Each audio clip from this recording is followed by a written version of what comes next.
and welcome to tonight's City of Burnside Council meeting on September the 12th, 2023, opening at 7 p.m. Welcome to those present here in the Council Chamber and to those who are watching from home. Before we commence, could you please make sure you've turned your mobile phone off or on silent before we start, and not to be used during council meetings. Please stand and remain silent during the acknowledgements. We acknowledge the land that we meet on today is the traditional land of the Kaurna people, and that we respect their spiritual relationship with their country. We also acknowledge the Kaurna people as the original custodians of the Adelaide region, and that their cultural and heritage beliefs are still important to the Kaurna people today. We pay respect to the cultural authority of Aboriginal people visiting and attending from other areas of South Australia and Australia. On behalf of the City of Burnside, I gratefully acknowledge and pay respect to all those who have sacrificed their lives for this country and its people. We also consider in our thoughts all those who today are being affected by war around the globe, and especially those in Ukraine, and also think about the dreadful toll of lives in the earthquake in Morocco.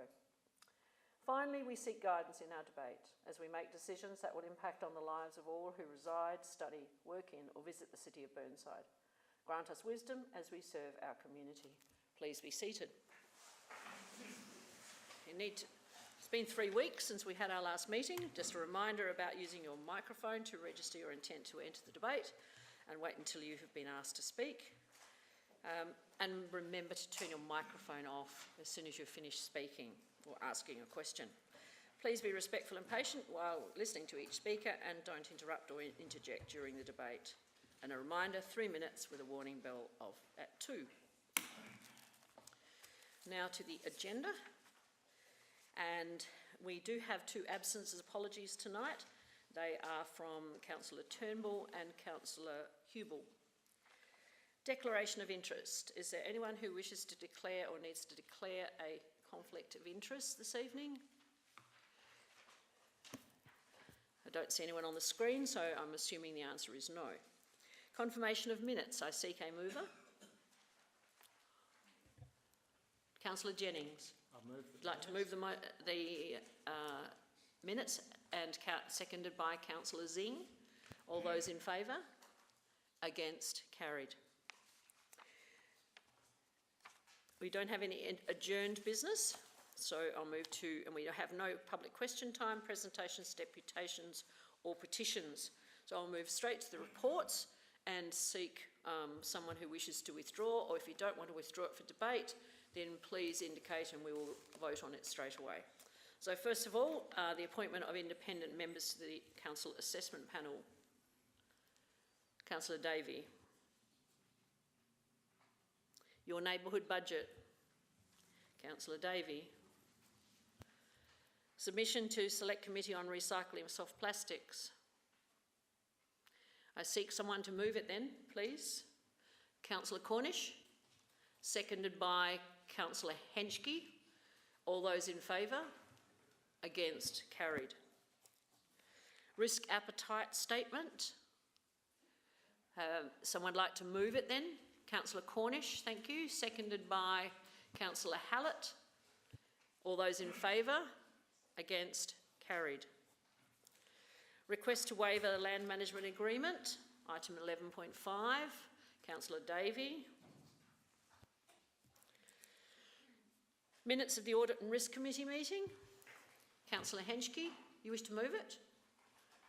Seconded by Councillor Davey. All those in favour? I've already got somebody who's moved it. Okay, moved and seconded by. I need a seconder. Councillor Cornish. All those in favour? Against? Carried. Mayor's activity report. I see Councillor Henschke. You wish to move it? Seconded by Councillor Hallett. All those in favour? Against? Carried. Right, so we shall go back to 11.1.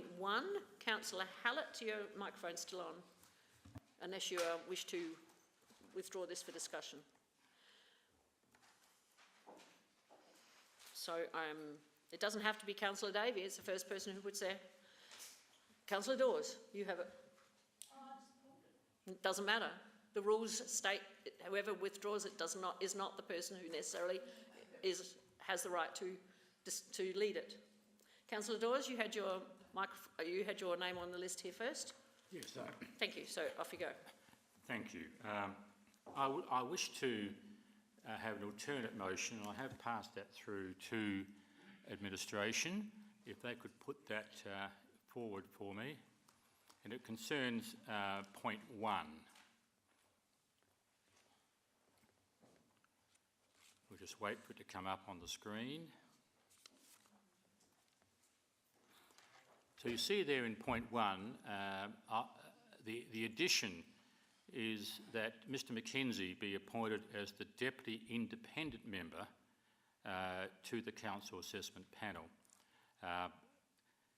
I have, for the past couple of years, encouraged the staff to look at this issue. We can have a deputy member for both the council representative and also for the independent members. And the advice given to me is that whenever we have undertaken interviews for the independent members, we have not received enough quality candidates to be able to appoint a deputy member. Now we've gone down to 4, and you might recall at the last meeting we had quite a strong support for 4 members. And what that has done for us, it has actually appointed at least three capable people to be on CAP. Now this only works when a CAP member, like myself, I was overseas and therefore Councillor Wilkins could take my place. It doesn't work when you are sick on the actual day of the meeting. So this is mainly to ensure that we can see how 4 members work. And as I said at the last meeting, I'm keen to see how we've gone from 5 to 4, and we do need to ensure that when any time that we can't have one of the 3 independents there, we do have a deputy member. Alex Mackenzie was recommended by the interviewing panel. I do thank the Mayor, the CEO, Councillor Hallett and Councillor Jones for undertaking those interviews, and they've come up with these 3 candidates. So any of those 3 could have been members of CAP, but we've reduced it by 1. So to me, it is logical that Mr Mackenzie be appointed as a deputy. I believe that has been suggested to him, and he is willing to be that deputy. So I think that bodes well for the future. And the other 2, which I would like to mention, is the reason for the extension of the term is that the 2nd of October is a holiday, and so it didn't quite make sense just to say, oh, well, let's put the new people in straight away, because we do have a training session with the new team in October. So that's the reason why we've extended their term by 7 days, so we can meet on the 9th of October. So that's my alternate motion for discussion. I seek a seconder. Councillor Hallett, you're willing to second? Do you wish to speak now or speak later? Okay. Councillor Davey. Thank you. I'd like to move an amendment, which should be coming up now. And that is that Council 1 appoints Graham Burns and Jock Smiley as independent members to the Council Assessment Panel for 1 year, commencing on 11th of October 2023. 2, adopt the Council Assessment Panel terms of reference in attachment 1, and that's on page 9. Excuse me, Councillor Davey, but I understand that that's not possible. You can't reduce the term of office, but I will check with governance people first. Through the Mayor, that is a significant change to the pre-existing motion, so it's not an amendment. It would have to be an alternative motion.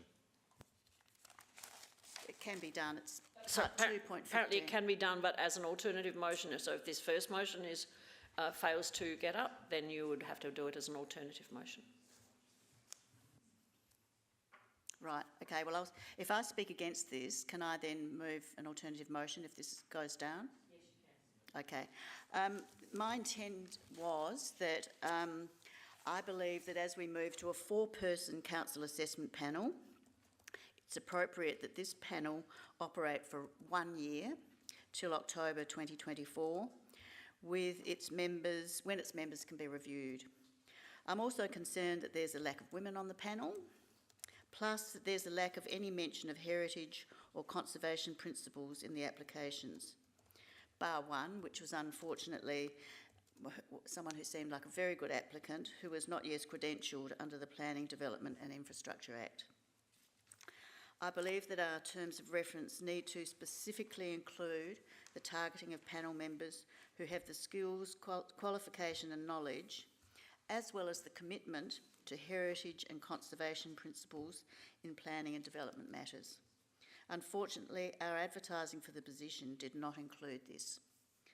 We also could, for the positions, for those two terms, we also could place these advertisements, I think, much more widely to recruit much more widely and broadly. I don't think we're really after company directors, but we're after architects and other people who are in the industry and other professional organisations. The small amendment for the TORs at 2.3.2, which is on page 9, means that, it explicitly adds that consideration of qualifications and experience for development concerning heritage and conservation is a key part of any advertising we do and recruitment that we do for these positions.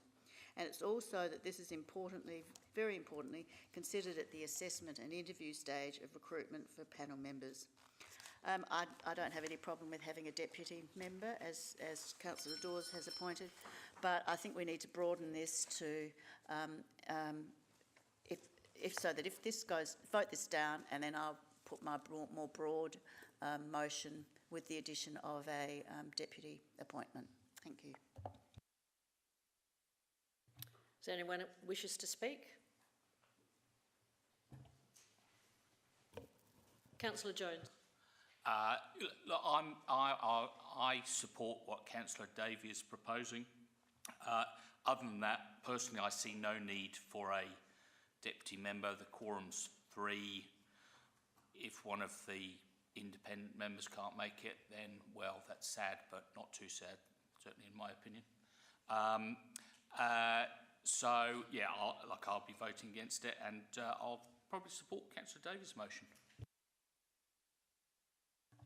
Is there anyone else who wishes to speak? Councillor Hallett. Well, I can remember not fairly recently being reprimanded because I criticised a decision of an advisory group who were selected over and the decisions they made about grants. And yet this seems to be, like, we've done the interviews. The reason why we didn't select a woman in this case was because we judged that those three male applicants were actually better. As it is, we did ask questions around heritage, and the ones that we selected answered very strongly. And also that one of the candidates is an architect, not a planner. So I think what we've looked for is what you said you wanted, and we've managed to pick out of 21 applicants 3 really highly experienced people with a broad cross-section of experience who addressed and there were several questions about heritage matters, and they demonstrated that they did have a really good understanding and were supportive of heritage issues. So I just feel like, you know, we spent a whole day interviewing these people and making selections as on top of that, and I feel very disappointed that Council's finding a problem with that. I might add that during the course of the interview, as chair of that committee, I did point out to everyone that the appointment was for 2 years, and therefore it was really part of a verbal agreement that it was for 2 years. So, I mean, obviously you're entitled to change that, but that's certainly what was indicated during the interviews. And after the interviews, when the offers were made to these people, when they had the opportunity to either say no or yes. Those two are currently on CAPs in other councils. Graham Burns is on West Torrens Council, and Jock Smiley is on Victor Harbour Council. They both, as Councillor Hallett said, spoke very strongly in their advocating for heritage.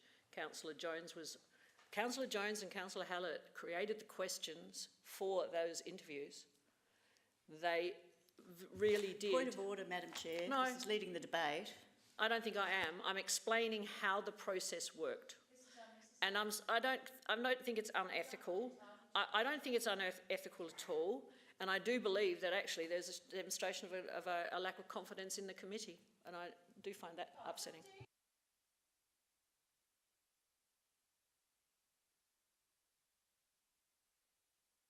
there anyone who wishes?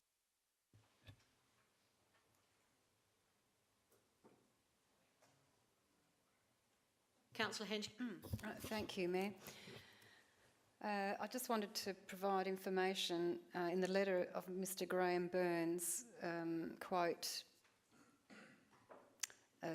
he seeks to protect and enhance the character and quality of the built environment and acclaimed and highly valued environmental features such as the hills face zone. So I don't understand why Councillor Davey is saying that these applicants have not got those values. Thank you. Is there anyone else who wishes to speak? I've got a question, Yes, Councillor Hallett. and I'd like to direct it to Councillor Jones. Councillor Jones, were you involved in... No, you can't actually direct a question. Sorry, Councillor Hallett. Yeah. Okay. It has to be, you can ask me the question and I can redirect it to the CEO or to one of the staff, but I can't actually direct it to the councillor. The question to you, Madam Mayor, is was Councillor Jones involved in selecting and recommending those three candidates? The answer is yes. Thank you. And in fact, we four all agreed in a priority listing of those candidates because we were aware that potentially after the council meeting that we had last time might reduce the number. So we actually had to prioritise in terms of that possibility. So we actually put them in order.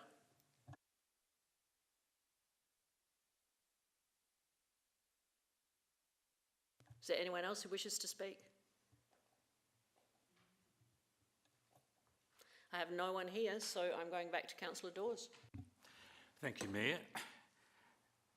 I just want to go back to the last council meeting again, that we did see 4 members on CAP as the best way going forward to see if it would work or not. And the support for that, I think, was 8 votes to 2 at the time. And so that was, to me, that indicated to the council that, yeah, we think 5 was too many. We're happy to give the 4 a go, and let's give it a bit of time for that to happen. That's the way that I believe that we should be operating. I believe this council at any time could decide to re-advertise the positions on CAP after a year, I'm guessing, if it wanted to, if it wasn't working, right? And that could be either one way or the other. We go down to 3 or we go back to 5. So my main change here was because we had 3 excellent candidates, that one of those should be the Deputy Independent Member. Thank you. Right, I put the motion. Those in favour? Those against? The motion is carried. Division's been called, so those who voted in favour, please stand. Councillor Henschke, Councillor Cornish, Councillor Hallett, Councillor Dawes, Councillor Jennings and Councillor Zing. Remain standing. Against, Councillor Harvey, Councillor Jones, Councillor Wilkins and Councillor Davey. And the motion was carried.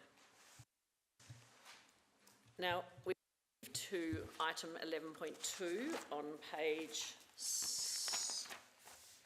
14, your neighbourhood budget. Councillor Davey, have your name there?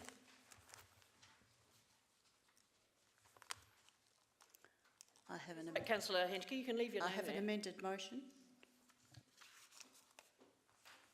Sorry, am I given permission to speak?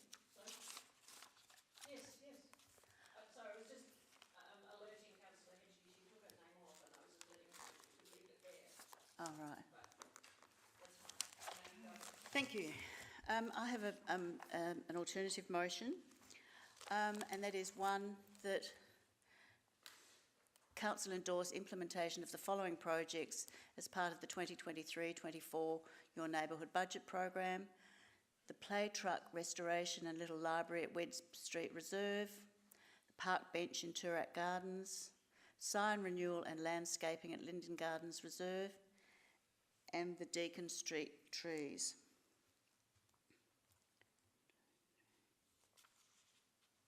So that's 4. And that the remaining proposals as new concepts be considered when the public art policy implementation strategy is developed and the open space strategy is reviewed. I thank the staff for all their work on this, but there is some confusion about this program, and I think we definitely need some clearer guidelines if this is to continue.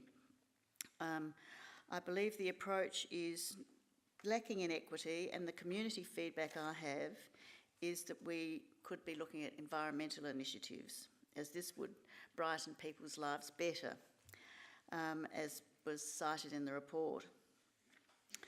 I think the projects proposed that should proceed, as I've outlined, the first 4, but the remaining 3, the sculpture and the mural proposed for the toilet in Tusmore Park, conflict with the public art strategy that we're currently at this moment developing and for finalisation, and that any additional items for play spaces should be, or open spaces, should be considered when we review the open space strategy and the place strategy, which I believe are currently pending. I found it very difficult to determine where the applications came from. I think it's very unusual that one resident would be able to apply for 2 playground communication boards, one in Hazelwood Park and another at Kensington Warmer, and these applications weren't provided to us. But several applied with detailed requests for trees and the play truck, etc. I think Council could have provided better clarification on the projects which conflict with work underway or pending before sending out for community consultation. So I think this is a reasonable compromise to have these projects installed. They cost, at my costing, almost $16,000, and there would be some money rolled over and they could be held pending the further developments of these strategies. So I hope you'll support this compromise. I seek a seconder. Councillor Harvey. Thank you, Mayor. I agree with everything that Councillor Davey has mentioned, and I also would like to see councillors of each ward involved in the decision-making of ideas from our community for the neighbourhood budget bids. I would like councillors to see the nominations before going out for consultation. I think the nominations need to benefit the whole community, e.g. trees, shrub planting, park benches, even defibrillators that are going to benefit the whole community. Things like beautification with shrub plantings along a designated street, not murals or sculptures. Something to benefit the environment and add to the community. It needs to be a focus on supporting the environment or safety for our community. Nothing kitsch or intrusive. I feel there needs to be some guidelines for setting the examples of what will be supported for a neighbourhood budget bid to support our environment and parks and reserves. So I hope you will support this. Thank you. Councillor Wilkins. Thank you, Your Worship. Yes, I'm more than happy to support this. I actually did a little tour around today just to make sure, but I do agree with the premise that we actually put to one side the sculpture and another mural. No. Let's just consider the public art space that we were talking about just, a week or so ago? 2 weeks ago. And I went to check today, Deacon Grove, Glenside, 5 trees have already been planted, yet I can't get 3 more trees planted in Eastwood at the moment. So, great that the trees are out there, and guess what? They're crab apples. Fabulous. They'll be beautiful blossom in that street. Park benches, yes. Elderlies and young mums do need a park bench to sit on halfway across the suburb to the shopping centre. Fabulous idea. Make sure it's a comfortable park bench is all I say. Oh. Play truck restoration. I love to see those wooden trucks and equipment restored and the libraries in place. So yes, that's great. But I would like to see these things and be involved in the actual discussion of what goes where and how it's going to look and all of the above. So I do agree that council members would like to be involved in this, and I'm very happy to support the motion that Councillor Davey has put up. Thank you. Councillor Cornish. Sorry. Thank you, Worship. I can't support this motion. I would have much preferred us to cancel your budget completely if this was the way it was going. This is a meagre program, $35,000 a year. It goes out to the community. They get to nominate projects that they would like to see happen in their local community. We don't get involved at all. We have been notified many, many times of this. We got an email of what the projects were in our ward on the 22nd of May. So we knew that what they were before they went out to consultation and voting for the public. The public get to vote. If we want to have our say in it and say it's not up to our standards or we don't want it in our area, cancel the program, because we've got control of the rest of the $50 million budget. We get to set it. This little meagre amount is the local community saying, oh, I'd really like a park bench here. I'd really like, a sign there. I really want a tree there. I really want a sculpture there. And we're saying, no, we get to pick and choose. So either have it or don't have it is what I'm saying. I can't vote for something that's halfway, and this is halfway in my mind, of picking and choosing what we will and will not include. It's either we support the community and what they want to upgrade in their local area, and they nominate projects and they get voted on. And the ones that get the most votes get up. It's a common thing for councils to do, but I'd much prefer us to say, no, we're not doing it all at all. Right back to everyone and say, I'm so sorry, your project hasn't been voted. Council decided to cancel the program. Use the excuse that we've got no money, which is kind of fairly true at the moment. I'd much prefer it to go that way than to do this halfway measure that's being proposed. So I won't support the motion as it stands. I'm sorry. Thank you. Councillor Dawes. Yes, once again, Councillor Cornish has taken the words from my mouth. We can't change the rules halfway through. This has been going on for 5 years. We're not involved. We ask residents for ideas, they vote on it, and away we go. And the other problem that concerns me, we're talking about playground communication boards, which to me indicate an inclusive community. I've seen them up at Penfold Park, and I can see why they are used. And I went through their website, the guys that provide these signs, and they are in Playford, Campbelltown, Marion, and also in the country. And we've got them at Penfold Park, Lunga Hub, and I can't remember where else. Thank you very much. But the art projects have been approved over the last 5 years, so this is the first time we've got a query. the administration sent us a very, very long email today. They say they are prepared, which they would be, to revisit the current program, do a workshop and provide a council report so that we can decide for the next financial year how this particular budget could work. The only thing I disagree with Councillor Cornish is I still want it to happen next year. But whatever, I'm happy to go through the process of reviewing the program and then making a decision for the following year. Councillor Henschke. Well, everything's been said, except I just wanted to emphasise that we have dozens of people who have voted for the mural, dozens of people that have voted for the signage that we just spoke about, and you know, this has got great support. I think we got more people engaging in this than we did with the city master plan consultation. You know, the community are passionate. They've taken their time to read what we send out to them. They've taken their time to vote. They've taken the time to come up with the ideas.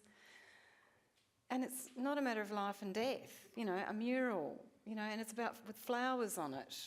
And the administration will make sure that the colours are right, you know, there's nothing offensive is going to be up there, no symbols that might offend anyone be incorporated in the artwork, I'm sure. So even though we don't have a policy quite yet, I think there's going to be common sense from the administration and the artists working together to do a great project. So, yeah, look, ideally, you know, if we had these policies in place, that'd be, you know, helpful, but I don't think there's such a great risk.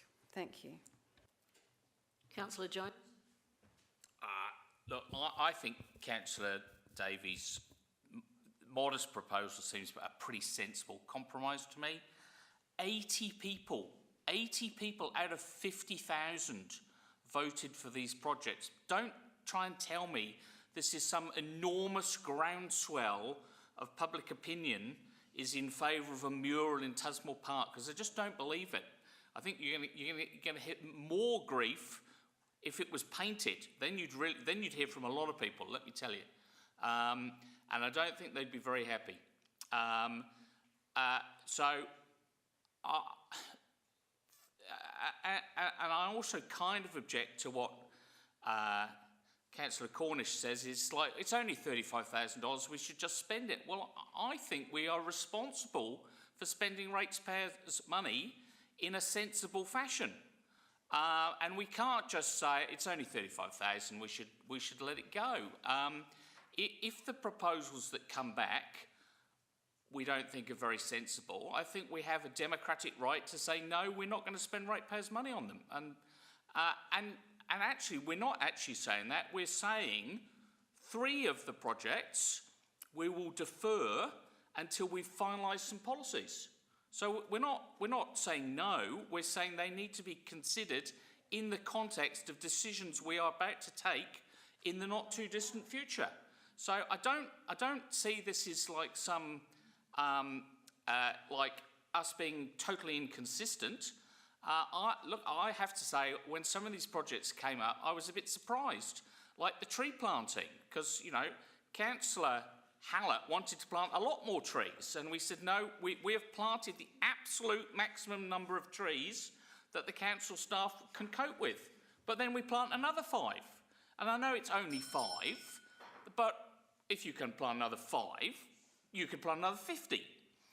And maybe you could plant another 500. So I think you need to be consistent that the public art, we're about to have a policy, we're about to spend $100,000 a year on public art, which seems an eye-wateringly large sum of money to me, and to spend even more, I'm struggling with. So look, I think Councillor Davies' proposal is a sensible one, and I'll be voting for it. Councillor Jennings. I'll be voting against it. Public art is what makes our community, like the community that voted us in as council members. And even though it was a minute number, I think we should listen to them. Sometimes we get it sometimes councils, state government, federal government get it awfully wrong with public art and their purchases, and sometimes they hit the nail on the head. And it's gambling, and gambling on art is the only gambling that I actually agree with. Thank you. Councillor Cornish, you have a question? I do. How many times has the Your Neighbourhood budget and all of the proposals come to this council to actually approve? Is that the usual process, or is the usual process is once the voting's done, they just happen? Through Madam Mayor, this is the first time it's come back to council. Yeah. And I must admit, it was a reasonably difficult decision, but I had become aware there was some unhappiness with some of the projects, so that's why it's before you this evening. I agree that whatever happens this evening going forward, we need to be very clear about the process and the rules and guidelines around it. But tonight it's in council's hands for how they wish to proceed. Councillor Davey, you have a question? Yes, I do. When exactly is the public arts strategy going to be finalised, please? Through Madam Mayor, I'll refer that question to Mr Cooper.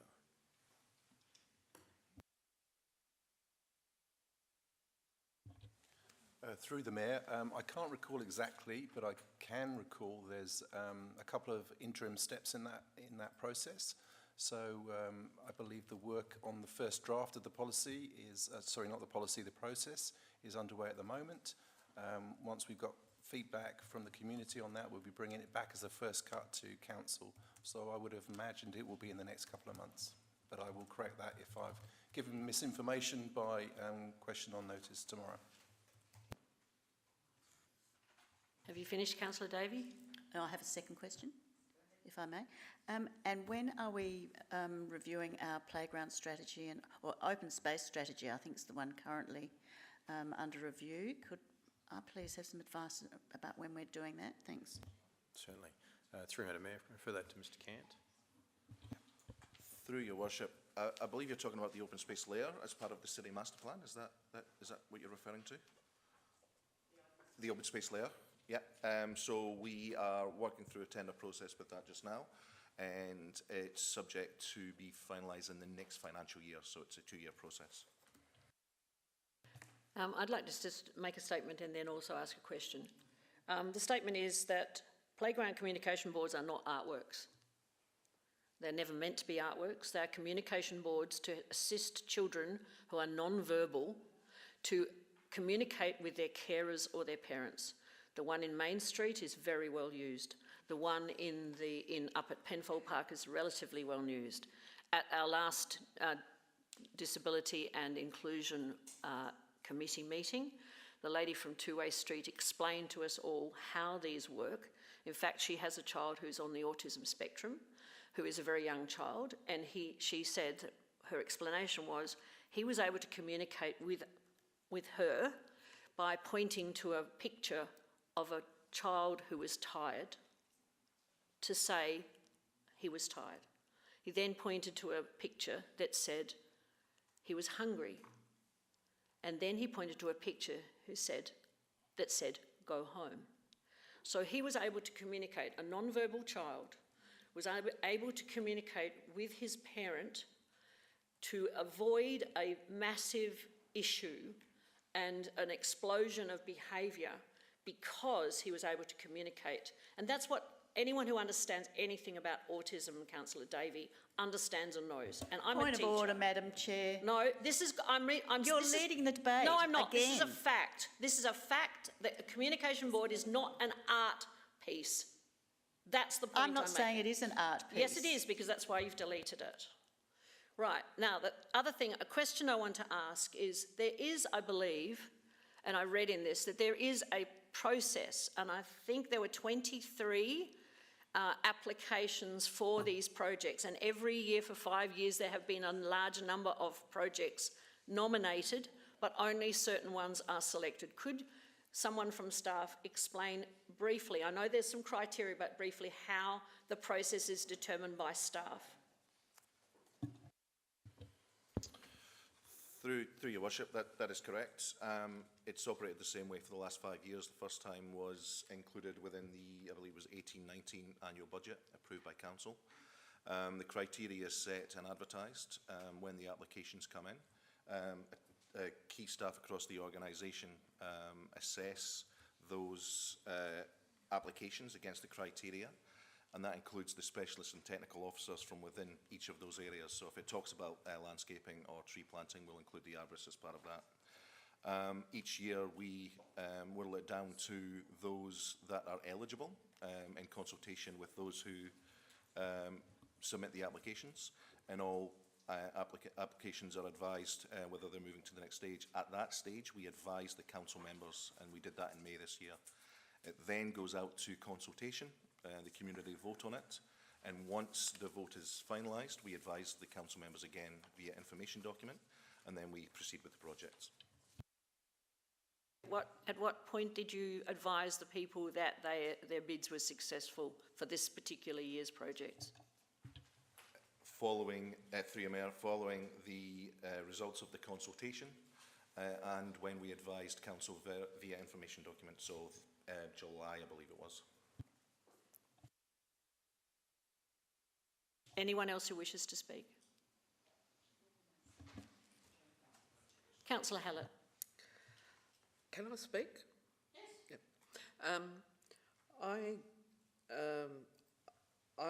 I prefer the original recommendation.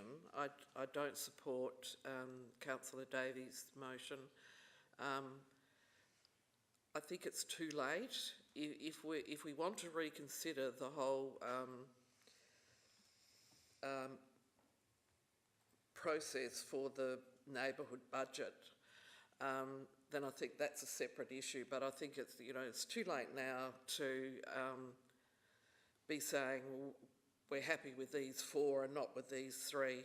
I think we just need to get on with it this year, and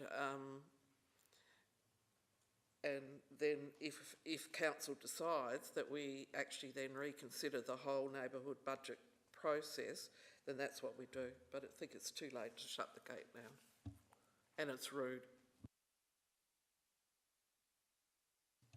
Is there anyone else who wishes to speak? Councillor Zing. I've got a question, Mayor.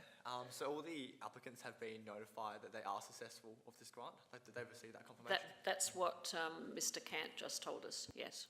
They have been told they have been successful, and therefore they're expecting that their projects will go ahead at some time in the next 12 months, because that's part of the agreement, I believe, isn't it?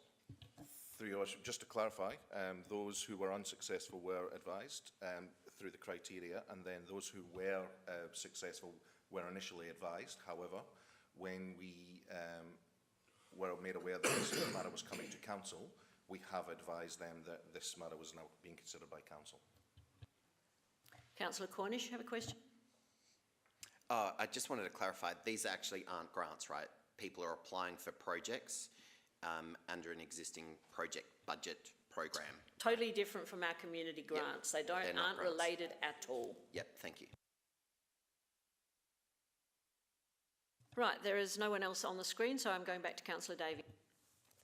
Thank you, Mayor.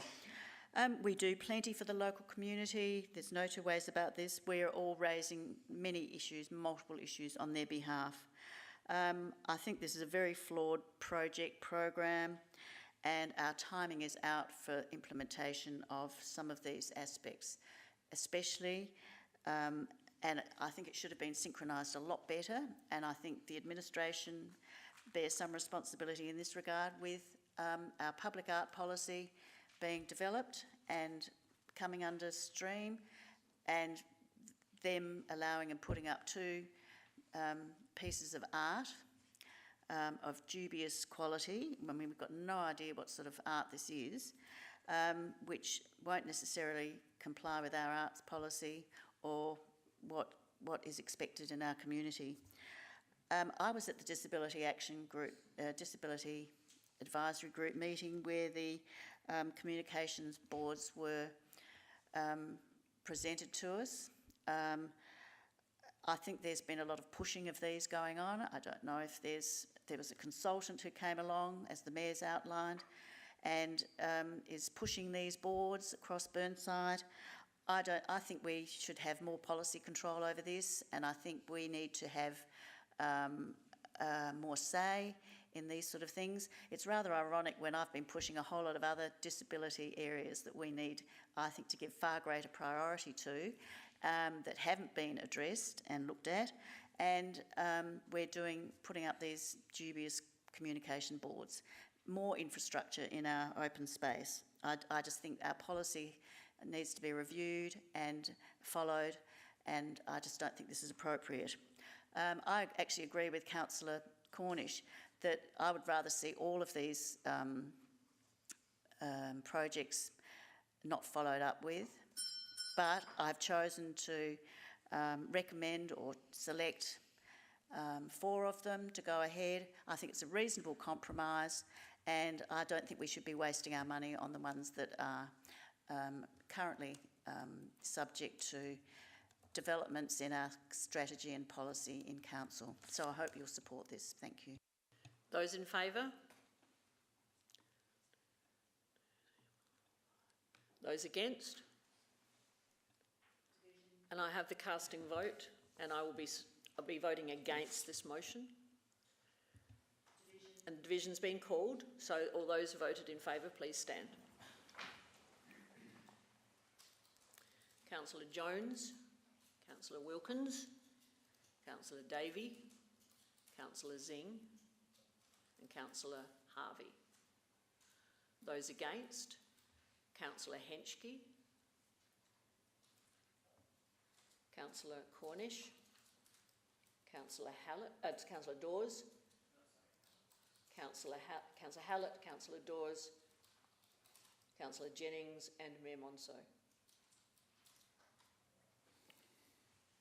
And the motion is lost. Now we need to move to the original motion that was there.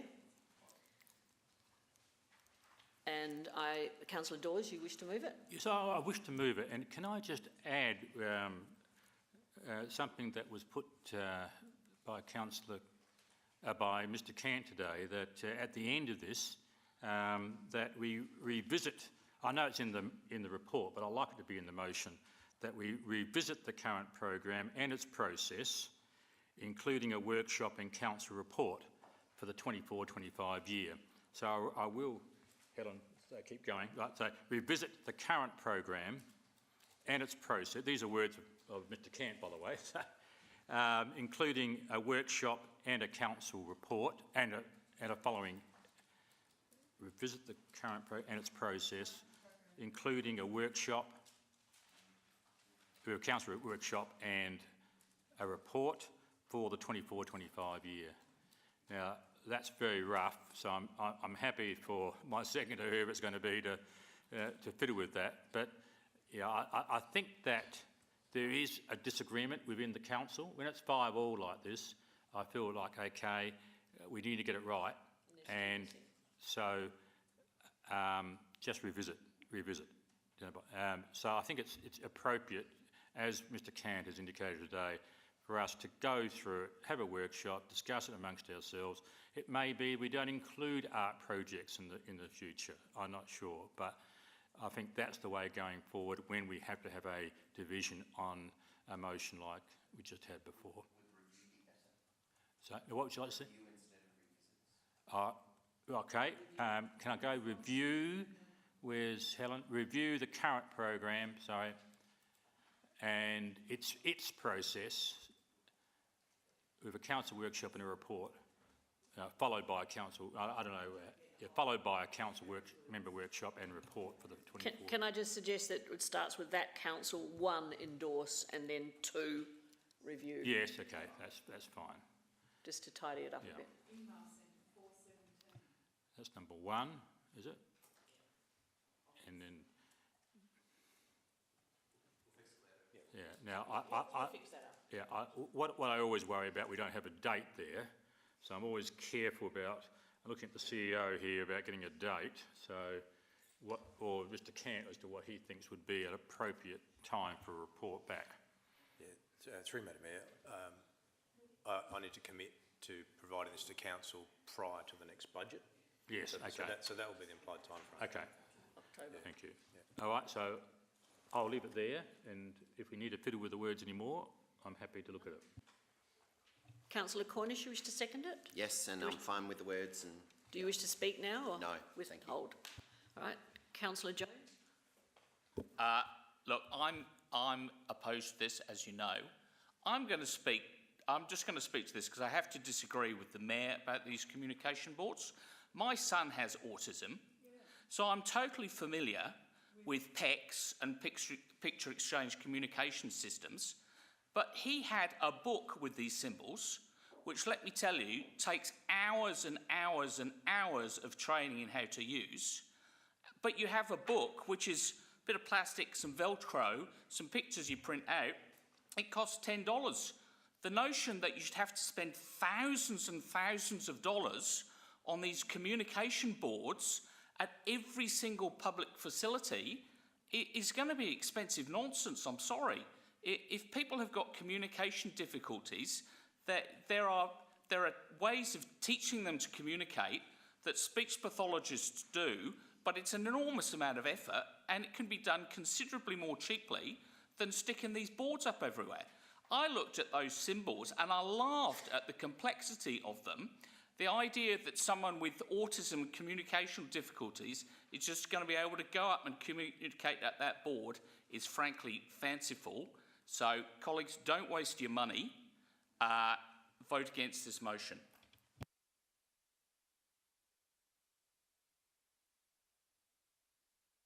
I don't have anyone on my screen. Is there anyone who wishes to speak?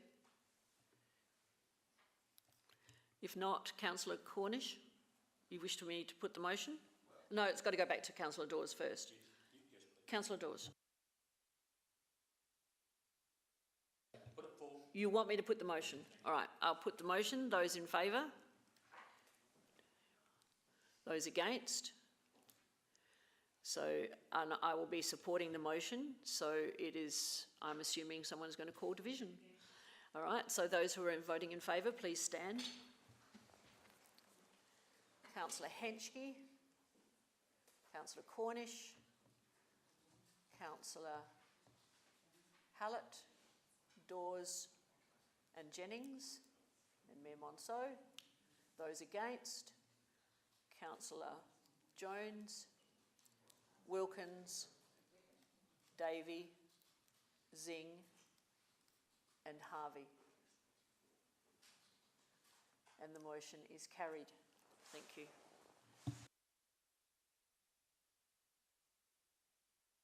We move to 11.3. Sorry, no, we've already done that. So we're moving to 11.5, which is on page 135. This is the waiver to land management agreement. Councillor Davey.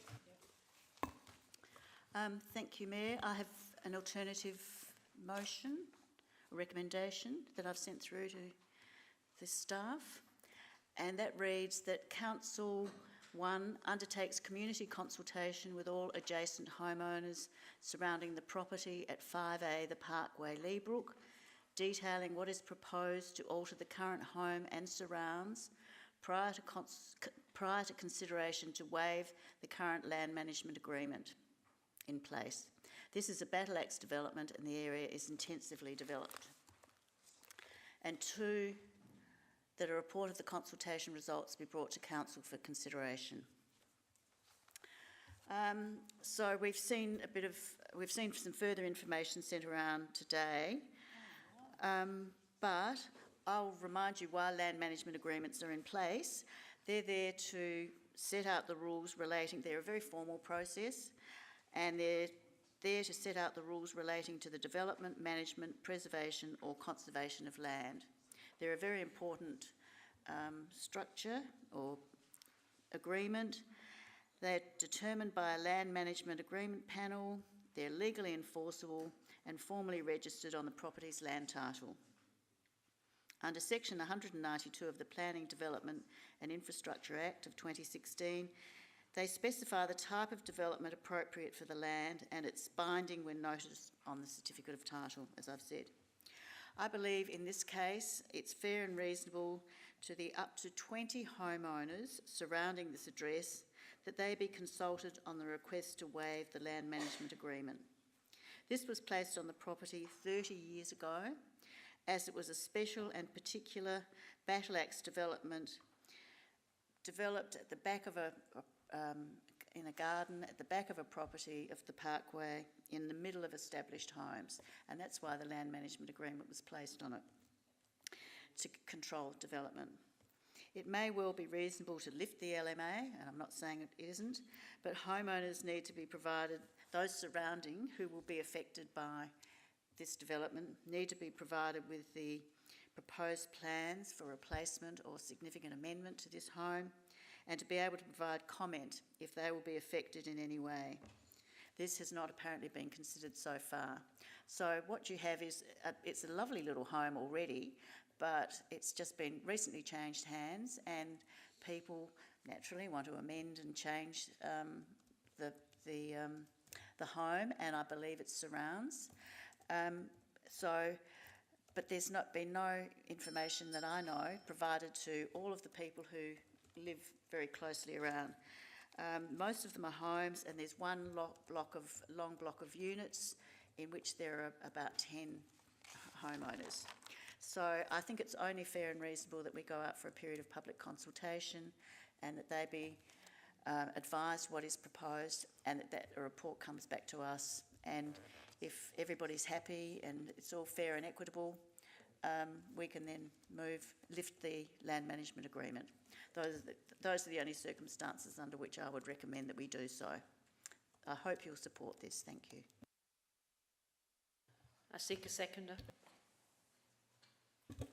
Councillor Wilkins, do you wish to speak now? Yes, I do, actually. I'm absolutely astonished that something was passed through and got planning consent on the 20th of July 2023, this year. If you buy a property and you want to do something to it other than live in the existing house, would you not check to see if there are anything on the title that says this may not be possible? A land management agreement is on a title, and okay, they got planning consent, and then they come to us and ask us to waive it. I don't think so. I think, having sat in the parkway this afternoon, I would think that the right thing to do is to actually consider the community of the parkway, this particular laneway down to a hidden house at the back. I hadn't seen the email that was sent at 2:15. And was the application that was considered on the 20th of July, just a couple of months ago, is it for a two-storey? Are they just going to revamp the existing house? Is it single storey? Is it going to take up the whole block? All of these things. And I think we need to give some consideration for the community that is at the parkway, and I then support the actual motion that Councillor Davey has put forward, actually. I'll leave it to you to speak. Madam Mayor, I think it might be appropriate, just given Councillor Wilkins' commentary, that Mr Cooper just provide some insight into the situation. Thank you. Thank you. Through the Mayor, with respect, I'm left quite speechless really in terms of what I've just heard. It really is untrue to say that council members have not been advised of the proposed development for this site. It's one story, it's not two story. I just wish people would get their facts correct before they enter the public debate.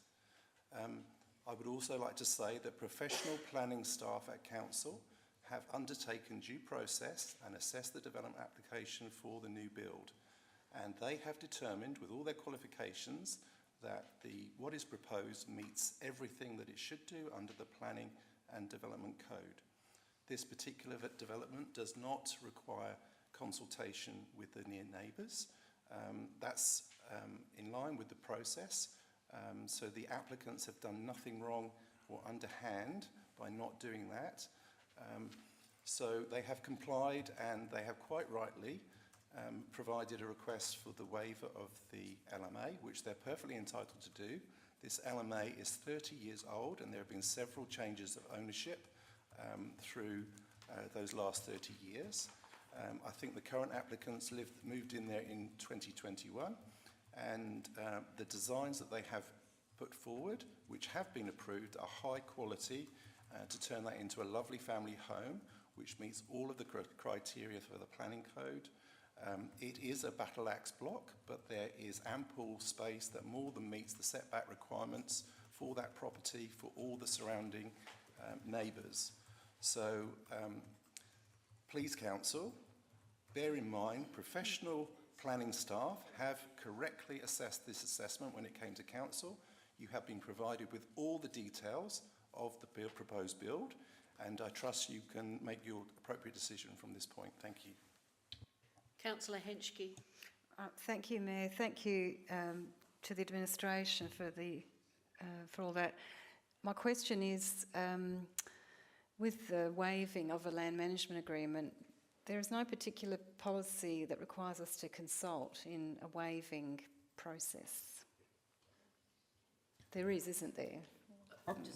Through Madam Mayor, I'll just get Mr Cooper to confirm that, to answer that question. Yeah.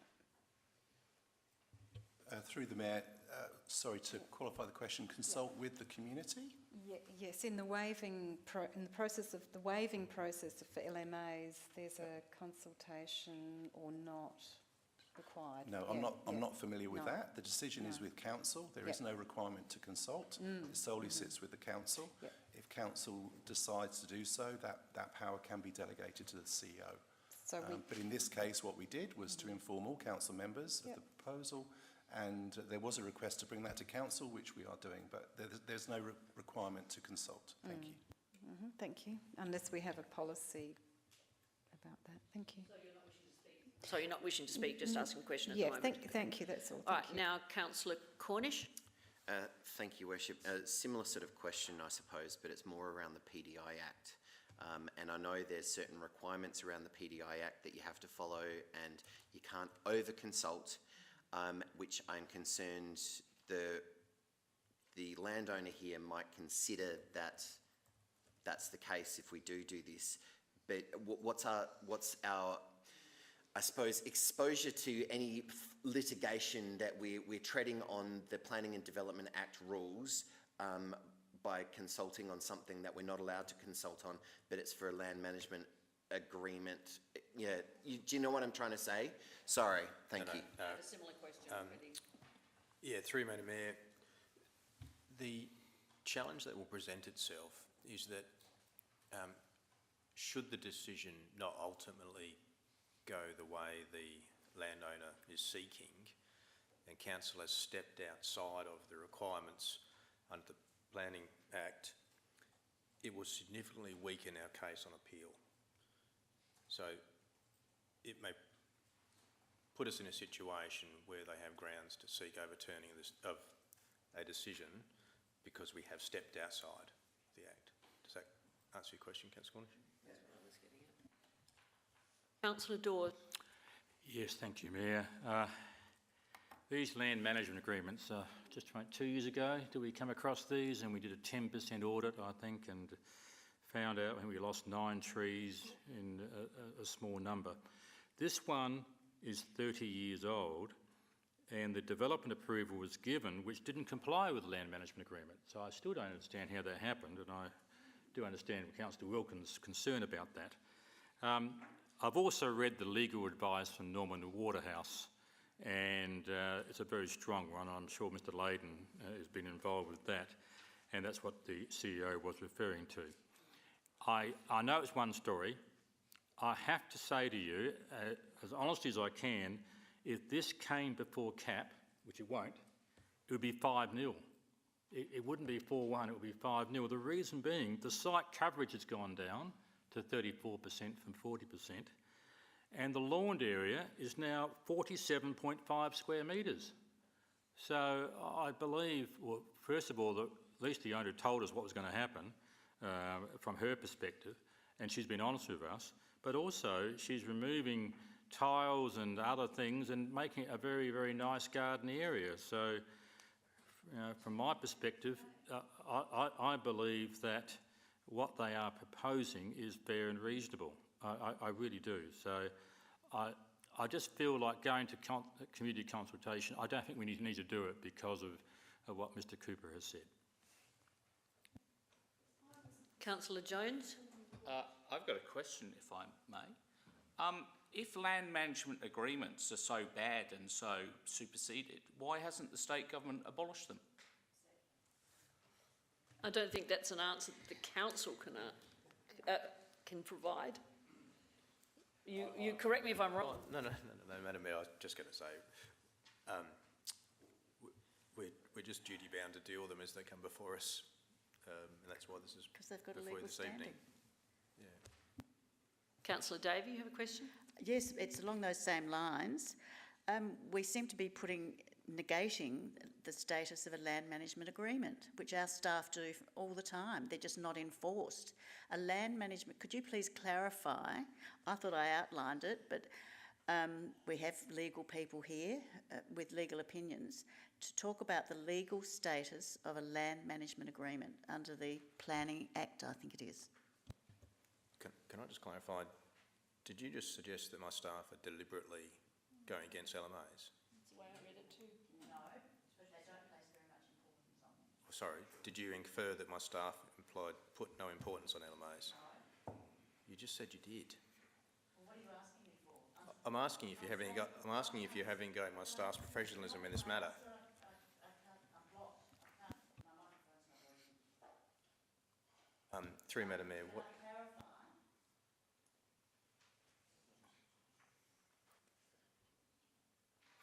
Sorry. Not working. Yeah. My impression is that the staff do not give very much status to land management agreements. Based on what information, Councillor Davey, I do understand how the CO may be disturbed. So through Madam Mayor, it is a based on the fact that, as I've said, this is a special circumstance, and that not negating all of the planning decisions that have been made, quite rightly, but that they are operating within the status of a land management agreement, which we're being asked to waive. Yeah, no, through Madam Mayor, you need to appreciate. You need to appreciate that my staff are working within the legal parameters that they have before them. My staff don't deliberately disregard LMAs. They just don't. They are processing applications in line with the rules that are before them. And we all know some of those rules aren't ideal. We know that. But please don't have a go at my staff for processing things in a lawful manner, because that's all they're doing. The reason it's before you tonight is to make a decision. My staff have assessed it as per the rules and the legislation. They are not doing anything to circumvent an LMA in an untoward manner. They are just doing their jobs and doing it to the best of their ability. That's all. So my question remains, what is the legal status of a land management agreement in the city of Burnside, which is what we're being asked to waive? Yeah, so through Madam Mayor, I'll get Mr Cooper to clarify. So I think if I can just try and clarify the question so I'm clear, it's about saying, well, if we've got the LMA here, how could we consider the development application and how do the two intersect? Is that what you're trying to understand? Well, this land management agreement exists on a site which people want to develop.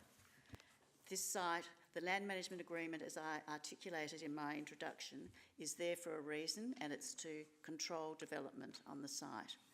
That's all I'm asking is done. We have had, quite rightly, all the development assessment done, and it's followed due process and all of that. I'm not criticising that or negating that, but that is happening in a battle axe development surrounded by homes, and none of these people know what's going on. So that's why I've moved this motion. I'm doing my job representing my community. So that's why I want to know why apparently not so much importance is being given to a land management agreement. Okay. So, through Madam Mayor, I'll ask Mr Cooper just to clarify that nuance. Certainly, through the Mayor.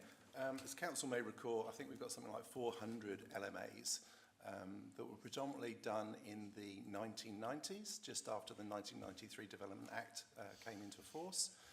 And they were really brought in to control some things that the Act at the time, they were concerned that the Act didn't manage correctly. And obviously, over time, as this one has, the legislation has moved on, and we've got greater precedent in terms of legal cases that have gone through that have helped us understand the impact and whether those LMAs that we have still have work to do. So they are quite separate from the planning process in terms of the planning process follows the Planning and Development Code, and there's a due process that one follows, as this property did. It ticked all the boxes it needed to on that front. But obviously from the applicant's point of view, they have then to address the issue of the land management agreement that's outstanding on that piece of land. Now in this case, as within all the other LMAs, you have to look at the individual LMAs and what they were actually controlling to do. And as you know, we're currently, this financial year, we're undertaking a big audit of every single land management agreement that we've got, and that will be to specifically look at what work the LMA has to do and whether they're compliant or not. But as in this case, the legal advice is that there may be instances where the land management agreement do not have any further work to do, and therefore they should be rescinded. And then there's an issue of, okay, who pays for the cost of doing that? Because it's the landowner that primarily would benefit from that. So there's no magic wand to sort these LMAs out. We're going to have to invest in that process, as Council's approved, to go through it. So in this particular LMA, there were 5 issues that the LMA was originally set up to control. Interestingly, Clause 2, which is the only one that's a variation with the approval that's been given, is a bit strange because the LMA itself that specified 151 square metres was actually contradicted by the plan that was also in the LMA, which had 197 square metres approved. So automatically that LMA has a discrepancy. So from a legal point of view, I would suggest we're on very thin ice in trying to make that LMA valid. So what the planners have done is to assess against the code what the current coverage of the site should be, and that's 40%. They've also looked at the setbacks, the height, the quality of the design, and basically that's been approved. The LMA and what Council is being asked to do is to whether or not it's happy to waive that requirement against the 151. Now, in the legal cases that have been quoted, we've had very clear advice from Normans that when you've got an old LMA like this that hasn't got any work to do because it's been replaced by new conditions that are in the planning and design code, then when it gets to court, very often greater weight is given to the current legislations and the LMAs haven't got work to do and they aren't enforced. So whilst Council technically is able to say, no, we don't approve that waiver, it is liable to challenge, and the legal advice that was given this afternoon gives you 2 different scenarios on that, where the applicant can actually challenge that decision, or whether the applicant just decides to ignore the refusal and goes ahead, and then Council has to manage it from a compliance point of view. But as I said, the legal advice we've had is in this particular case, the planning approval's gone through fine, the LMA has no work to do, and that is something that is mentioned in the advisory note on the decision notification form. Advisory note 8 refers to the fact that there could be other restrictions on the land, and that was specifically written to include the LMAs as well. So the planning staff do take account of that, but it's done through, has that got work to do? So on the basis that this particular LMA had no work to do, there were no grounds for the planning team to actually refuse the approval. So you could look at this as a tick in the box. Council does have the right to refuse it, but there will obviously be channels open to the applicant if that's the decision. The decision about consulting is completely separate. That's associated with the planning process, and in this particular development, consultation of the immediate neighbours wasn't required, and if council is not happy with that, then they should be advocating for changes through the appropriate channels and not using this as a vehicle to make a demonstration. Thank you. Councillor Cornish. I did have a question. Sorry, Mr. Cooper, that was a very long answer, and it may have answered my question in regards to the separation between the planning process and the LMAs and dealing with the LMAs. They are two separate processes and they don't interact with one another in terms of the planning approval process set out by the state government. Yes, through the Mayor. Yes. That's correct, Councillor Cornish. They're completely separate instruments, as it were. And can I also confirm that there is also a time limit now on planning approvals under the new state government's process, that if this council does not refuse or approve a development within a certain period of time, the development will be automatically approved now under the new state laws. Is that correct? Through the Mayor, yes, that is correct. Thank you. Councillor Jones, wish to debate or ask another question? No, I've got another question. Look, if we had a land management agreement that protected, say, a river red gum, are we saying that if it was 30 years old, we'd say we didn't care anymore? Or would it 50 years? If the state government wanted to abolish land management agreements because it felt it was inconsistent with the current Development Act, why wouldn't it just abolish them? Because people know what they're getting into, don't they? When they buy a house, there's a land management agreement on it. I think Mr. Cooper wants to reply. I might have a go first. I think the key here, as Mr. Cooper was saying, is if the LMA still has heavy lifting to do, so just to use your tree example, we'd argue that the need to protect that tree still exists. But in this case, what the LMA was seeking to do has already been achieved and is no longer serving its purpose. So I don't think it's a fair representation. But how do we tell? Councillor Davey, you have another question? Yes, based on what has just been said, how do our community know this? The people who live around this site, who know there's a land management agreement on the site. Most of those homes, an awful lot of those homes were built at the turn of the century. They're still owned by family members who might have and are likely to have a recollection of the Battle Axe development and the land management agreement that was put on it to protect these people at the time. So how are we letting them know that this has all changed? I mean, this is part of our responsibility to our community, as I see it. Through Madam Mayor, I might get Mr. Cooper just to expand on that one. Thank you. Through the Mayor, just a clarification, these LMAs are agreements between council and the individual property owners. I don't believe that the state government has any ability to blanketly cancel them. That's not the case. It's up to the two parties to the agreement to determine whether or not that LMA has any work to do. In terms of notifying how other people would know about the LMAs, well, they can obviously speak to council, they can ask the question, but it's also, they're recording on the title deeds of the property, so anyone could do a search on the property and find that information out. We would not go around and notify third parties of LMAs, but as you know, we are doing a complete audit of LMAs, and that information will be reported back to council, so will become public information at that point when we're able to provide council with our recommendations on on those LMAs and whether they've still got work to do and whether they are compliant or not. Do you have another question, Councillor Davies? I certainly do. So there are two parties to this, as we've been pointed out. The homeowner who wants to change the home. We are the other party, council, represent the community, and the community don't know what's going on. So that is the point of me, one of the local councillors, raising this issue because I have become aware of it. It's gone beyond a question now, Councillor Davies. Because I have become aware of it, and so how does that not fit in with being part of the parties that deal with this matter?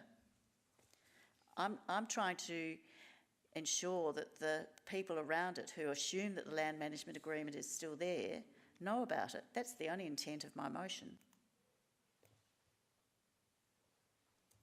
Do you want to... Yeah, through you, Madam Mayor. I'm not... no one is for a minute saying that elected members shouldn't work with their community. What's before you this evening is a report that points out that in this matter, council isn't legally required to consult with its community, and that's the basis of the recommendation that's put before you. Now, if council wishes to pursue this, that's okay, but you just need to do it on the understanding of the other advice we've also given you this evening with all the other matters surrounding that. That's all. Councillor Cornish. Thank you, Worship. Sorry, more questions. Oh crap, have I forgotten it again? Sorry for saying the C word.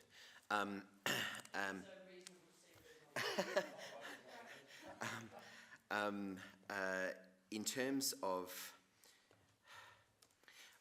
understand that the processes are separate, and my understanding is that, well, I think this chamber would prefer it that owners did it in the other way around, that they extinguished the land management agreement before they went and got approval to build or renovate the property, right? Rather than getting the approval, they've got like how many years to actually do the development.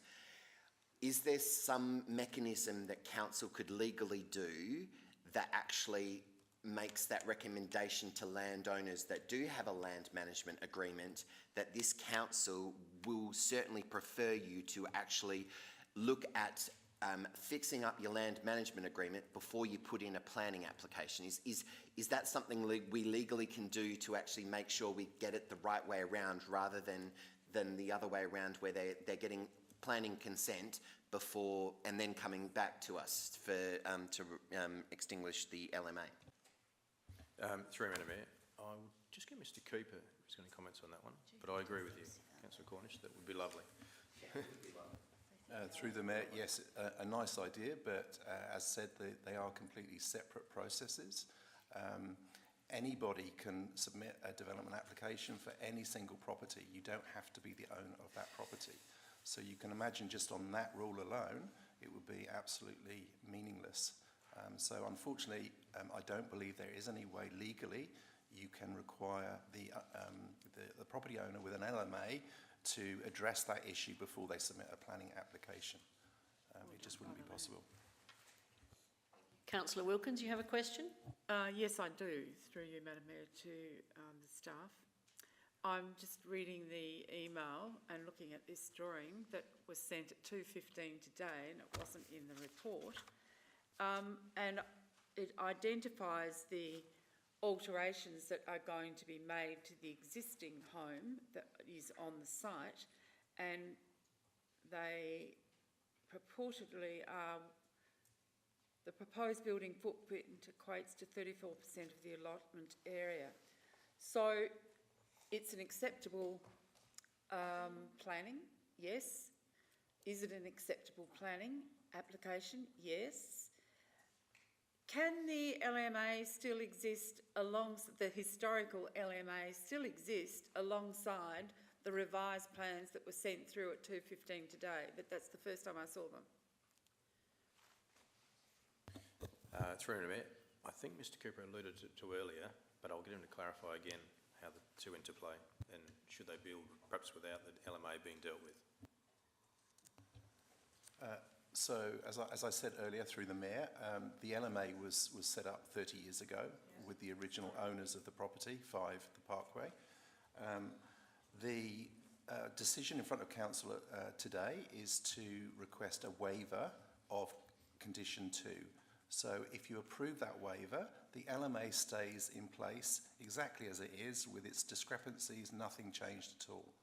If you wanted to update the LMA, then you'd be looking at starting the process again. So I would recommend this LMA would be rescinded, and a new LMA covering the protections that you wanted would then have to be agreed with the new owners of the property, because the owners have changed since the original agreement. But the advice here is clear that it's got no work to do. The Planning and Development Code address all of those concerns other than consultation with nearby neighbours. That's one thing that this development application did not require. Okay, but in terms of the setbacks, the single story, the coverage, which is 34% compared to the 40% that's required, it meets it all, and that's why it was approved. Councillor Hallett. I have a question to administration, please. Can a council member contact residents to advise of a development in their area? Just for any, just so that residents know about a particular development.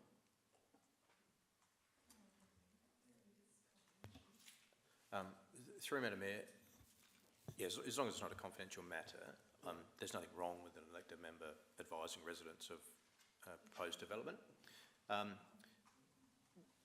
The challenge that sometimes comes by advising early is sometimes the residents think they may be entitled to an opportunity to have inputs into that development, and unfortunately this is where we're hamstrung by the code and the state of being pretty clear about their drive with this in terms of looking to speed up development process and applications.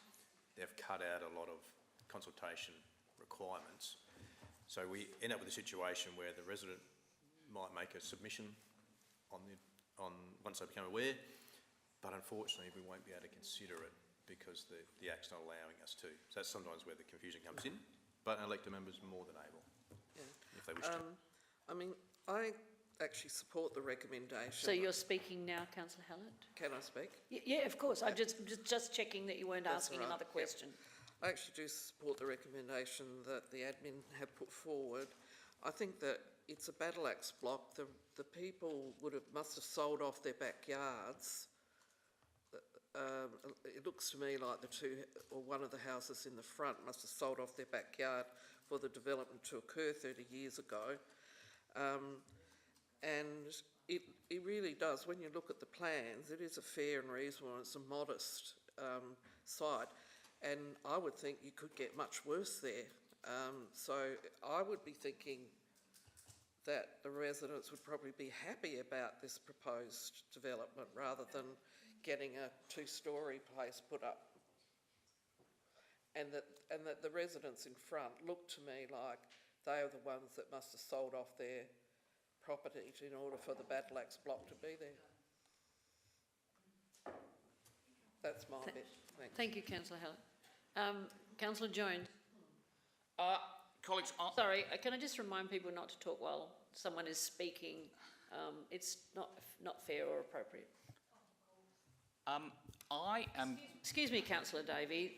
They're not talking while you're talking, so please, you don't need to make that comment. Are you rewinding my time? Absolutely, absolutely, Councillor. One day I'm going to use my full 3 minutes, so I want to make sure. Councillor Jones, yes, I interrupted you, so you start again. Right, I've lost my train of thought now. Colleagues, look, I'm going to support this motion. I was democratically elected by the good folks of Beaumont, and let me tell you, it wasn't for my love of property developers. So I think you may reasonably take that my view is in line with my community. And I am not at all convinced that this land management agreement is not doing the heavy lifting of preventing undesirable development. And Councillor Hallett said, or the neighbours might like this development. Well, that's exactly what Councillor Davey is saying. Let's test it. Let's go and ask them whether they think it would be a good idea for us to remove this land management agreement, because I don't think it's past its sell-by date. And quite clearly you can see that, because this proposed development is not a 600 square metre McMansion. They have deliberately tried to keep it small so that we're not going to say, nah, land management agreement, no development for you.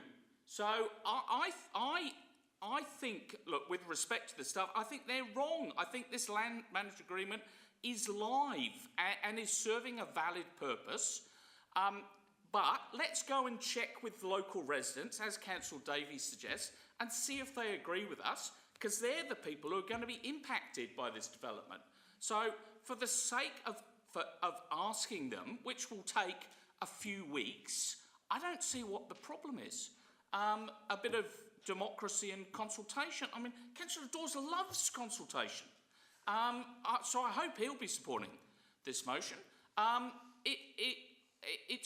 It's such an innocuous motion, I can't see how people could object to it. And if the residents come back and say, no, there's no problem here, Jane, then I prefer to keep land management agreements. I like protecting trees. Personally, I think the Development Act is terrible. If I was ruler of the world, it would be ripped up to shreds and we'd have a new one. That's not the case yet, but who knows? We can but hope, eh? So I'll be supporting the motion. Councillor Cornish. Thank you, Worship. And thank you, Councillor Jones. I won't be supporting the motion as it stands. Since 1983, development in this state has come a very, very, very long way, to the fact that the majority of the things in Clause 2 of the Land Management Agreement, like putting in an incinerator in the backyard, is now against the law to do, right? So we don't really need it in a land management agreement when it's already against the law for people to burn off like that. And looking at everything else in that section 2, they're keeping to it, and the new planning laws are keeping to it. You've got to make sure that we are going out, if you do vote for this, that you're going out for the land management agreement consultation and not for development. Because development, you are not allowed to go out to consultation for. It's about the land management agreement. And if you do this one, I can tell you right now, we'll probably have to do it for every single one that we want to change going forward, which I don't think is a very smart thing for us to do, because it will be very costly at 400 land management agreements. Thank you very much. I think the administration's recommendation is absolutely spot on. The majority of item 2 about development of the property, about it being single story, all of these things can effectively be managed under our new planning code. Granted how bad it is, Councillor Jones, but it can be managed under that, and we have an independent assessment panel to assess them if they actually get anywhere close to going past the guidelines of that planning code. But this development is all within the guidelines of the planning code, so it cannot go out to consultation. So I think I agree with the administration. Let's get rid of this clause 2 and let's move on. Councillor Davey, you have another question? Thank you. Yes, I have a question about our responsibilities. This has come to us at Council, and we operate under the provisions of the Local Government Act. We have huge and significant responsibilities under that Act. So that's what I'm trying to enact with my motion. How is, what overrides what? Our powers are pretty straightforward and responsibilities. So where do they fit in terms of the Planning and Development Act and legislation? We keep getting that, and everyone admits it's terrible, and the provisions are terrible, but we're operating here under our Local Government Act responsibilities, but we're having the Planning Act responsibilities held over us. So, through Madam Mayor, the state government legislation tends to trump local government legislation. but I think if I can pull this back to tonight, the motion that's before you, there's nothing that is legally stopping council doing what you're proposing. Absolutely not. All I'm saying is if you do pursue that, just be aware that should the decision not ultimately go the way the resident is seeking, it will weaken our case to try and enforce whatever council is trying to enforce. That's all, because on the backside of this, you know, we already have the legal advice around the matter. So nothing is stopping council from taking this action. You can take it, absolutely. But it will potentially prejudice future actions, that's all. Can I just clarify in what way consulting our community who might be affected by this? So, I'm talking hypotheticals, but I could foresee a situation as an example where, just assume for a minute, we go to the community and they say, no, we don't want the LMA changed and Part 2 removed, and as a consequence, the landowner feels they can't pursue their development. They could quite rightly go to the ERD court and seek that to be overruled, and have a fairly fair case to say that council prejudiced the outcome, and the ERD court could potentially award in the residents' favour because we took a step that was outside the current guidelines. That's the situation that could occur. Councillor Henschke, you did have your name on the screen. Have you changed your mind? I wish to put the motion, formal motion. So you're trying to run a motion that you... I want that we cease debate and put the motion. Procedural motion? Yes. That the motion be put? The motion be put, That's yes. Thank you for the words. Okay. Thank you. I need a seconder for that. Now, I think that has to be someone like that, has to be Councillor Jennings or Councillor Zing. Is that correct? It's someone who hasn't spoken on this matter, so they're the only two, I think, who've not spoken on the matter. So it would... Oh, sorry, and Councillor... Okay, Councillor Jennings, you happy to second the motion that we put the motion? I'd like to speak. Oh. No, we have to deal with this first. All right, if I have no one to second that procedural, Councillor Zing, you're happy for the motion to be put? Right, so the motion, we have a seconder, and now I need to have a vote on whether the motion... No, the motion is put now, isn't it? No, there's a vote, that's right. It's just double checking, I was second thinking myself. Okay, so now I need to get a vote as to whether you wish the motion to be put. Those in favour? Hang on. 1, 2, 3, 4, 5, 6. Those against? Got to be 4. Right, so division's fair. Don't do a division on a procedural motion. Okay, so now I am going to put the motion, as it is at the moment, on the screen. Those in favour of the motion on the screen. Councillor Davies' motion on the screen, right? Those in favour of it, please raise your hands. 1, 2, 3, 4, 5. Those against? 1, 2, 3, 4, 5. That means that I have the casting vote again, and the casting vote is I am not going to support this motion. Division's been called, so those who are in favour of the motion, please stand. Councillor Harvey, Councillor Jones, Councillor Wilkins, Councillor Davey and Councillor Zing.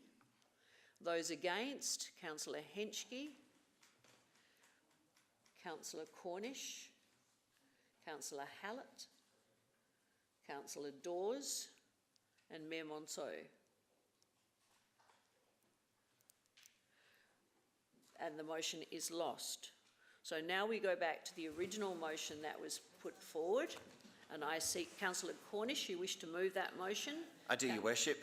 Councillor Dawes, you're seconding? Okay, you wish to speak now, Councillor Cornish? I will quickly speak to it. Yes,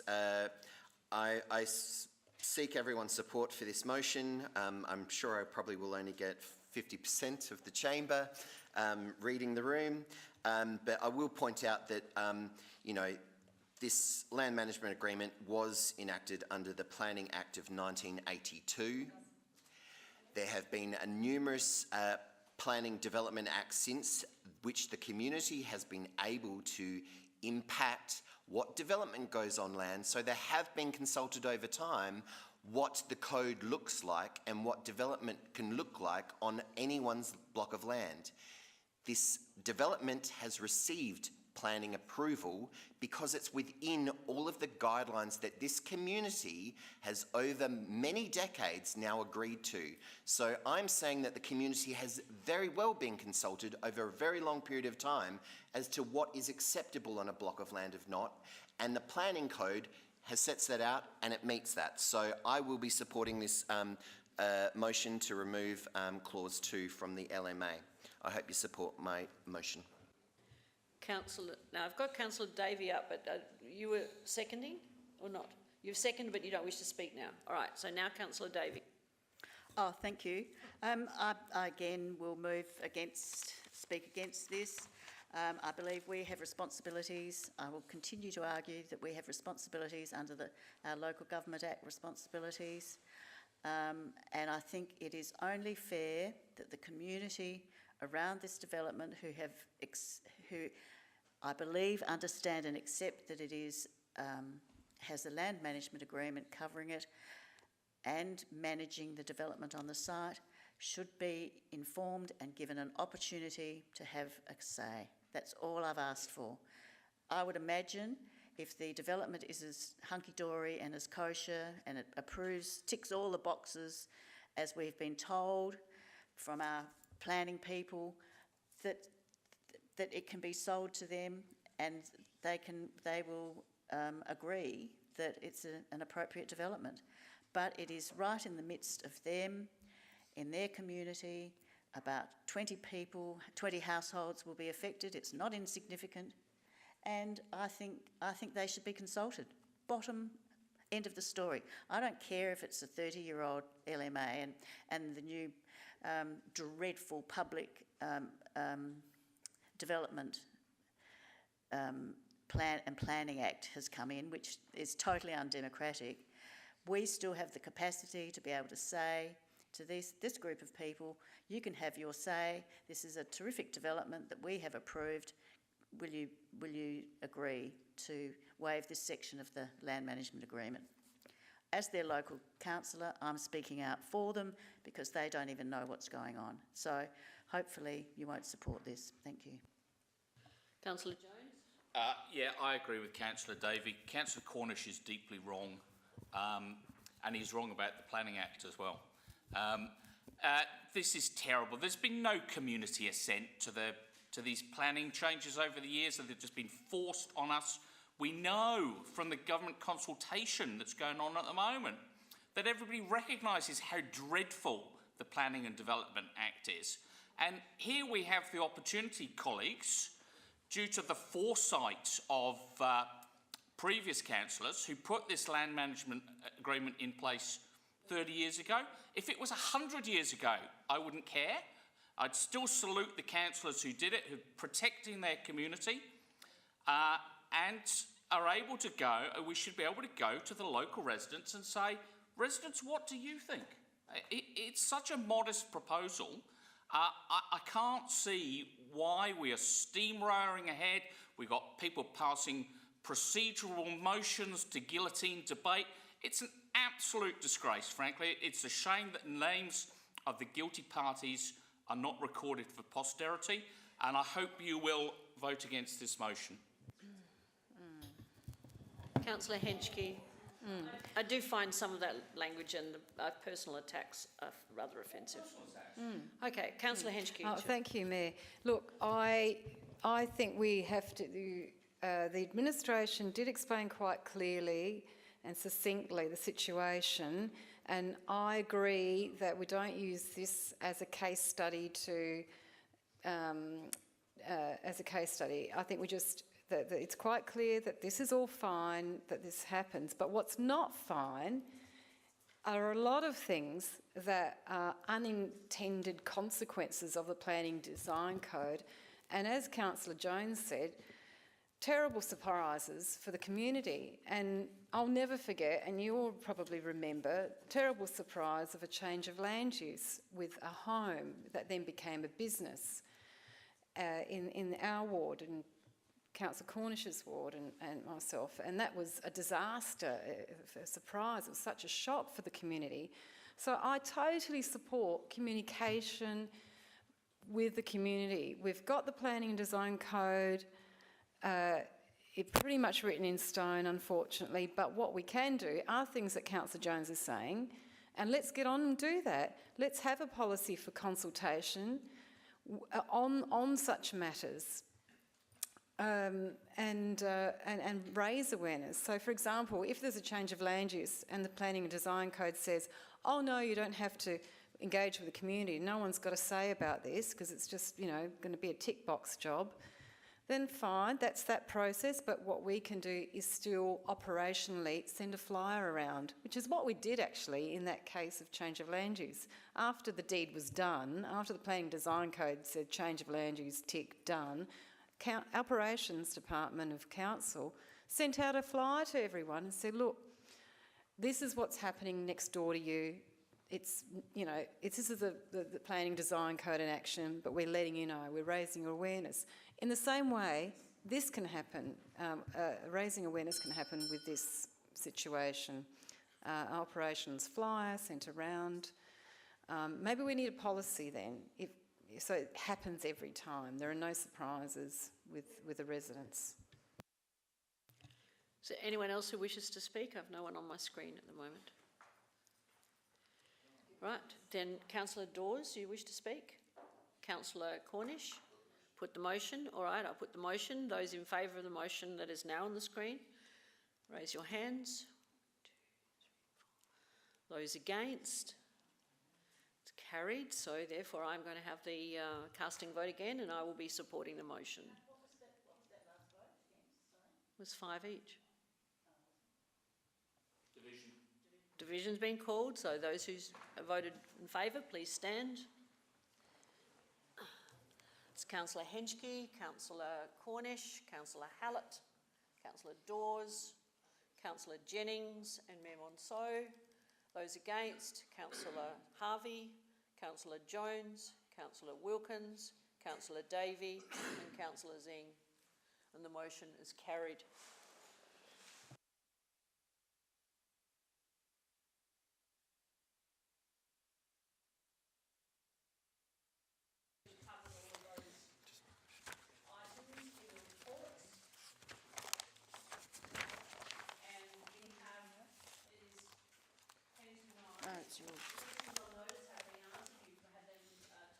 Yes, thank you. We have a motion on notice. I am in your hands as to whether we do that now or you want to have a break. So you need to give me I just have my thing on. I have a question. You've got a question? I had my light on for a while. I just want to give notice that at 14, under urgent business, I wish to move a motion without notice. Thank you.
Councillor Zing, we're resuming the meeting and we have 7 present, so you may start speaking on your motion. Thank you, Mayor. This motion is simply asking for ways to improve traffic flow, decrease congestion and enhance safety for local residents and students on Walsall and Holden, the main streets near Pembroke School.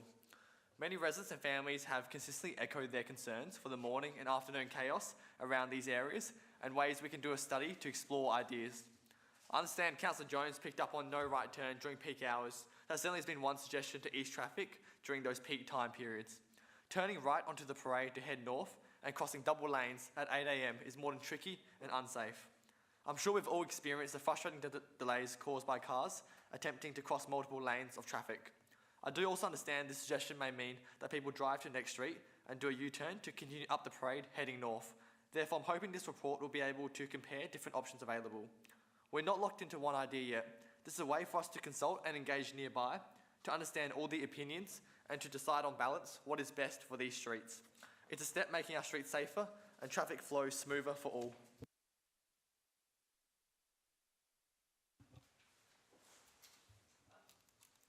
Councillor Cornish, you wishing to second it? Yeah, I'm happy to second the motion. Do you want to speak now? Or? No, I'll reserve my All right, thank you. Okay, so Councillor Davey, you wish to speak?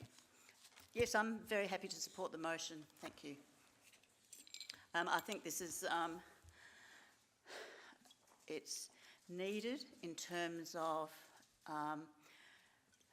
very highly increased use of the area where we've got increased school activity, and as Councillor Zing has outlined, the behaviour of motorists is such that it's just not a well-functioning area. So I think if we could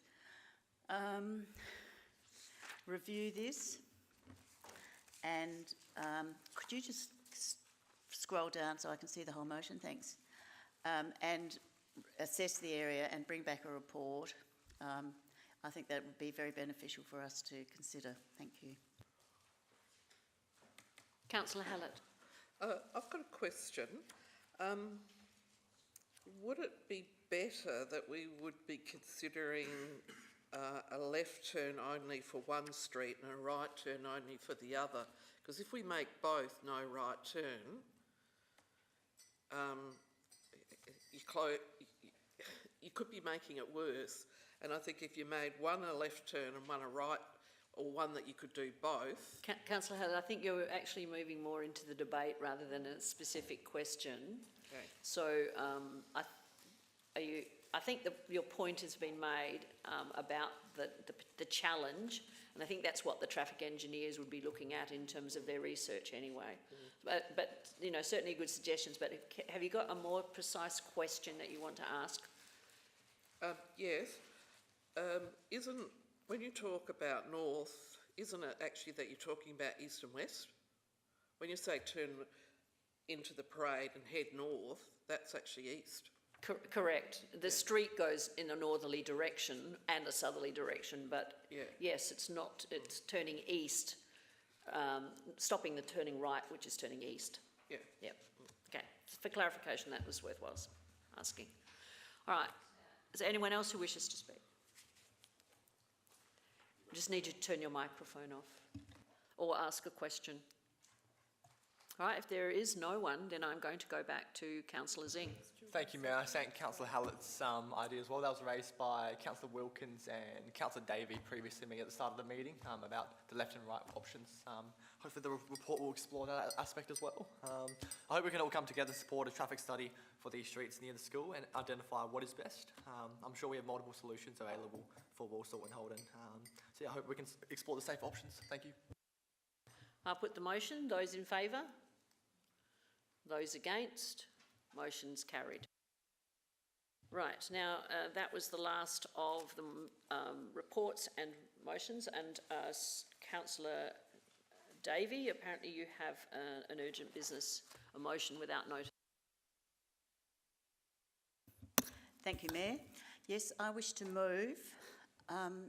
This is in relation to vandalism to biodiversity sites, and in particular the Hanson Reserve site in Tusmore Park. And my motion is that Council receives the report in 4 weeks, which addresses the following. One, how recent damage to the plantings and pathways in the biodiversity site in Hanson Reserve Tusmore Park will be repaired as a matter of urgency.